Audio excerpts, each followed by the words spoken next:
This is Texas Book Club doing a webinar with author Bryan Stafford. She wrote A Wasp in the Fig Tree. Welcome, Mary Bryan. We're glad you're here. And why don't we start off with you just telling us a little bit about what your book is about. Oh, thanks for having me. I feel like this is a great opportunity. My book is historical coming of age from the point of view of a young girl, an adolescent young girl. And while she expects moving to her uncle's ranch to be a haven,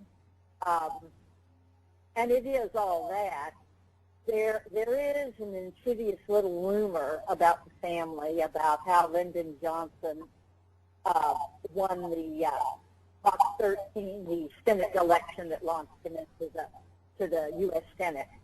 And so she has great fears about her uncle's involvement and also in his involvement in the death of his brother. Okay. So the young girl, her name is Adelie? It's Isabel Martin. Okay. And yeah. And okay. I understand you have some family relationship with the storyline and stuff. So was that the reason for writing it, or what was your background that allowed you to write this story? Well, I grew up in South Texas during the 50s and 60s, and I visited the ranch of my Uncle Atlee and Aunt Hilda, and spent all summers there, most of the weekends, vacations. I absolutely loved it. It's a luxurious place. We had a swimming pool. There were horses to ride, thousands of acres to roam around on. And it was an idyllic time in my life. And my Uncle Atlee was the brother of the infamous George Parr, who was examined for his involvement in the Box 13 voter fraud that launched Lyndon Johnson into the U.S. Senate. So the background was there. And it was a beautiful place. And writing this book, I got to spend, kind of relive my youth there. Although the storyline is quite a bit different, it was a place near and dear to my heart. Okay. And you chose to use real names in this. How come? Well, I didn't for the longest time. And at the last minute decided they're all dead. There's no point in trying to conceal who they were, because anybody from South Texas would know who the Parrs were and would know the kind of the legend that surrounded them. But not that I thought, if I use the real names, I might attract a greater audience. Because in Texas, a lot of people know about the Parrs and know about the family. So that's why it was very last minute I decided to do that. And what kind of feedback have you gotten from people who are familiar with the story? Oh yeah, they're very interested. They're very interested. Of course, they knew where I, ventured off from the truth. But yeah, they kind of smiled knowingly and said, "Yep, that's the way it was." Okay. And from your memory, what was George Parr like? Well, he would come visit occasionally to my uncle's ranch, and he was kind of a shadowy figure. He was very droll. He was kind. He was really nice guy, and I liked him just fine. But that was all I knew of him personally until later in my life, when I was grown and had my own family, and then some of the truth about George Parr changed the light for me. Did George really have anything to do with the election fraud? I mean, No, yeah, he did. He managed to get away with it. They investigated him. The Texas Senate, all these people investigated him, and he kind of, like in the book, he kind of went from a suspicious person to the hero of the Democratic Party in just a few weeks. And they decided to let the election stand, although it was an 87-vote victory. Names were pulled from graveyards, all transported, right down the line, and it was so obvious. It was Texas politics, and he got away with it. Lyndon raised Cain and said it was, it'd been cheated out of an election, and it was quite a to-do, but George, he got cleared from it. So Johnson's election stood, and he did go to the U.S.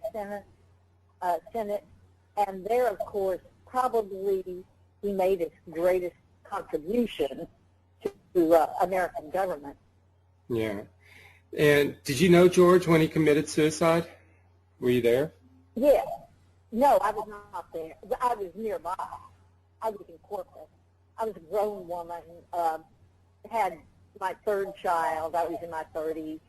So, yes, I knew George. I knew that he had the previous day had been convicted of income tax evasion, and that he was going that next morning to get his shit out. And there were rumors, everybody was looking for him that night, and he had driven through town like a man out of hell, and he had all the guns. He had lots of guns.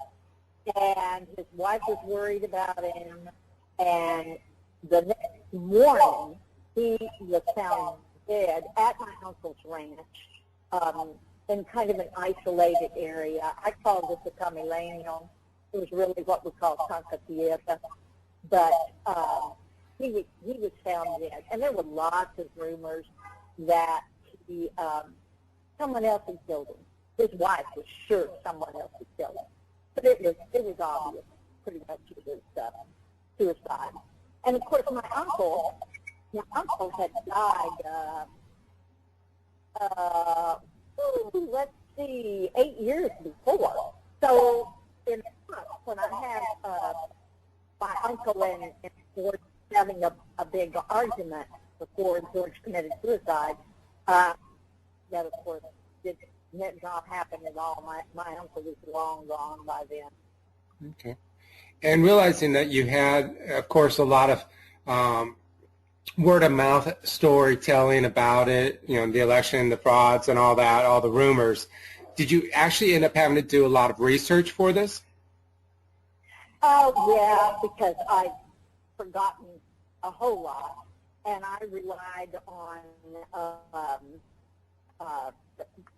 many books have been written about the Duke of Duval, and one of them, this was called The Fall of the Duke of Duval, and let me see if I can find it, and that was by Johnny Clark, and then and The Life and Times of Lyndon Johnson by Ronnie Duggar, and of course there were numerous magazines and newspaper articles that covered it. Okay. So what made you come up with the title, A Wasp and a Fig Tree?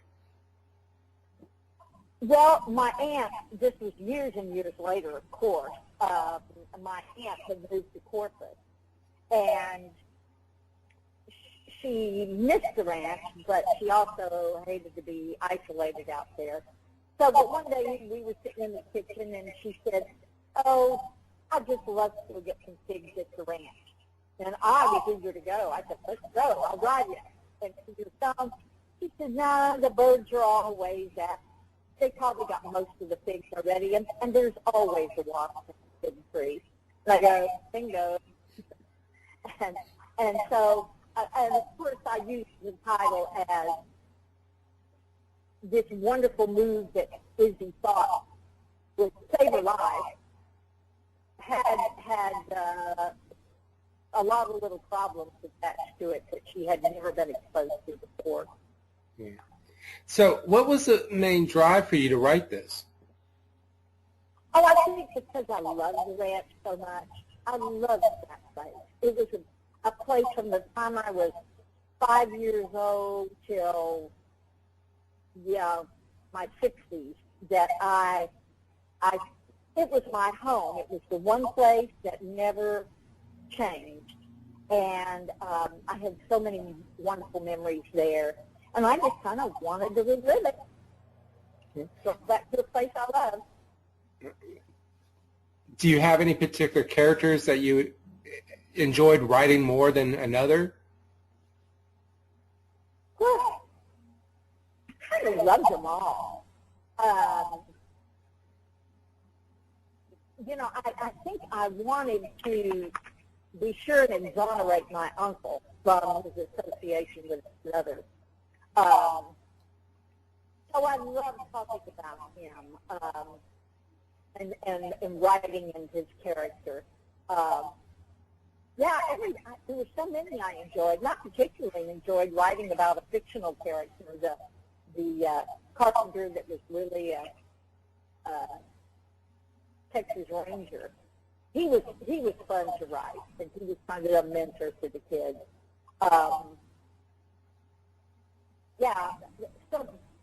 So many of these characters were based on real people who did things real people didn't do. But for me, it was just like getting to relive my youth.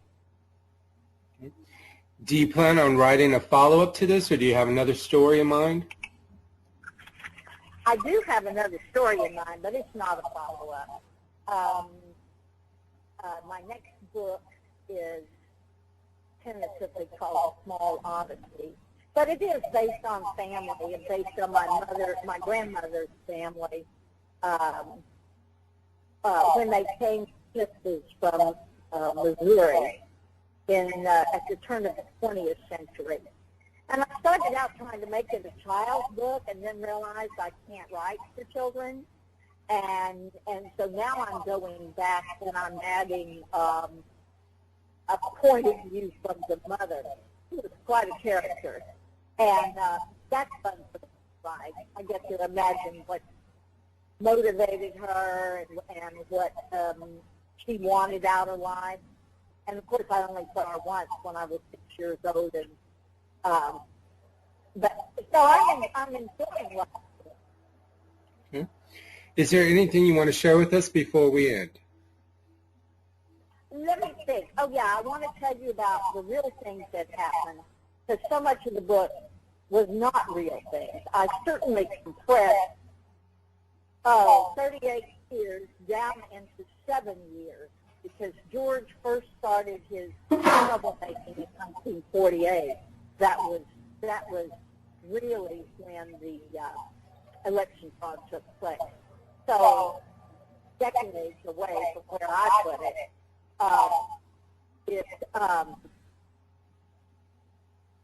we did have a gas well blowout at the ranch, and Brother Dare did come to put it out. I wasn't there when it happened, but we did not have a hurricane.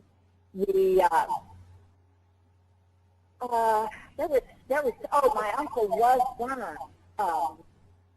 I described him as having a lot of burn scars on his face and hands, and he was burned the exact way I described in the book.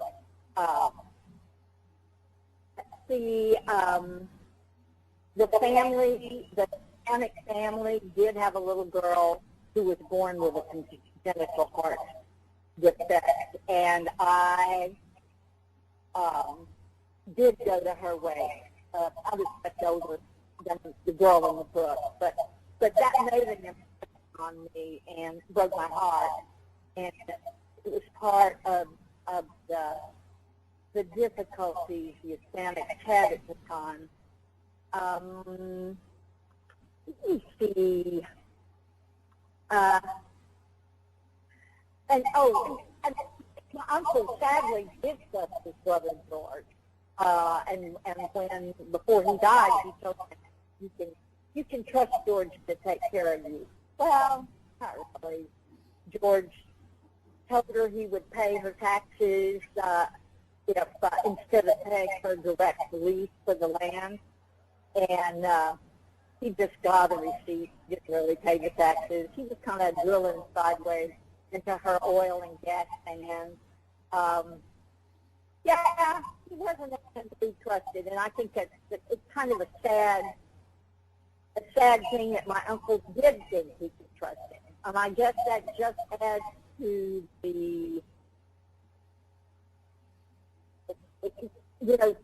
to the capacity George had for